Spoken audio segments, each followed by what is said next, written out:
اس دنیا میں سب سے بہترین چیز اللہ کی معرفت ہے اور آخرت میں سب سے بہترین اللہ کا دیدار ہے۔ روافض ہر مصیبت اور پریشانی کی جڑ ہے اور اکثر تلواریں جو مسلمانوں پر سونتی گئیں وہ انہی کی جانب سے تھیں۔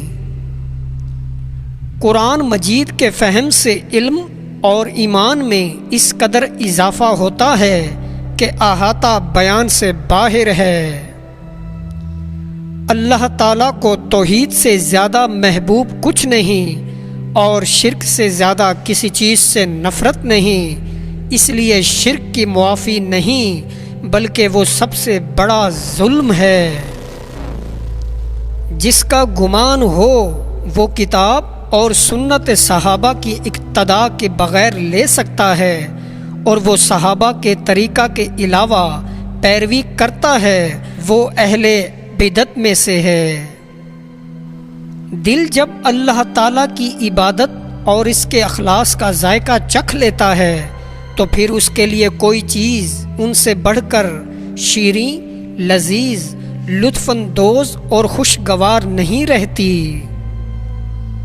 استغفار کرنا انسان کی تمام دعاؤں میں سے سب سے اہم ہے۔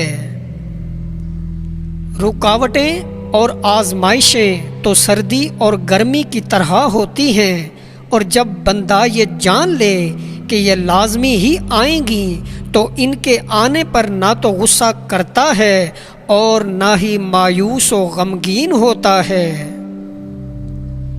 علم کے بہت سے دعوے دار تکبر کا شکار ہو جاتے ہیں، جیسے کئی عبادات گزار شرک میں مبتلا ہو جاتے ہیں۔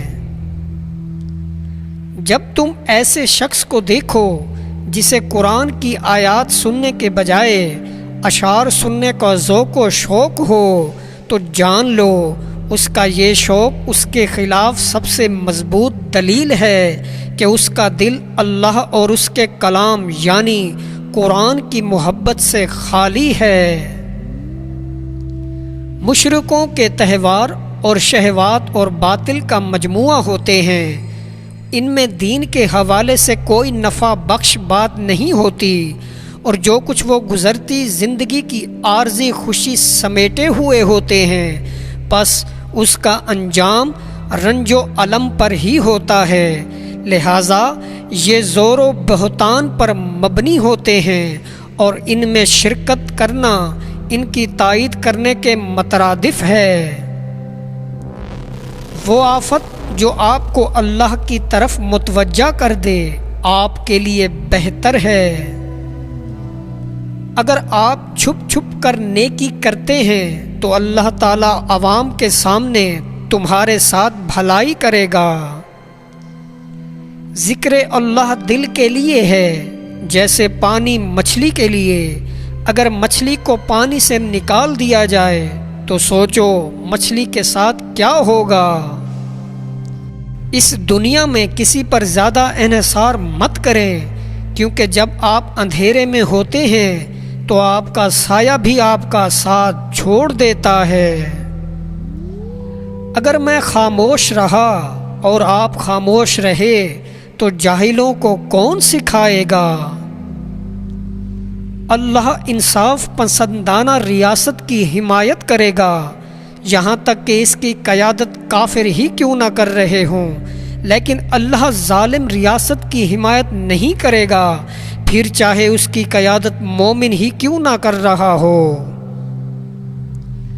گناہ کے لالچ سے بچنا اور اس پر صبر کرنا، صبر کرنے سے کہیں بڑھ کر آزمائشوں کا سامنا کرنا پڑتا ہے۔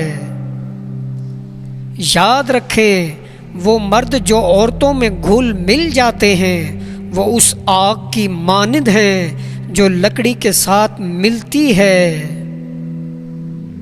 ہر ایک کو حسد کا سامنا کرنا پڑتا ہے، لیکن معزز فرد اس کو چھپاتا ہے جبکہ فحش اس پر کام کرتا ہے۔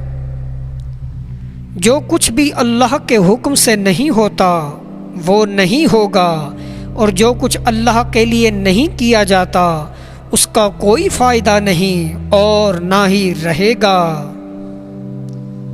مخلص دل وہ فوجی ہے جسے کبھی شکست نہیں دی جا سکتی۔ جب کوئی میرا دل دکھاتا ہے تو میں اسے اللہ کا تحفہ سمجھتا ہوں کہ وہ مجھے عاجزی کا درس دے رہا ہے۔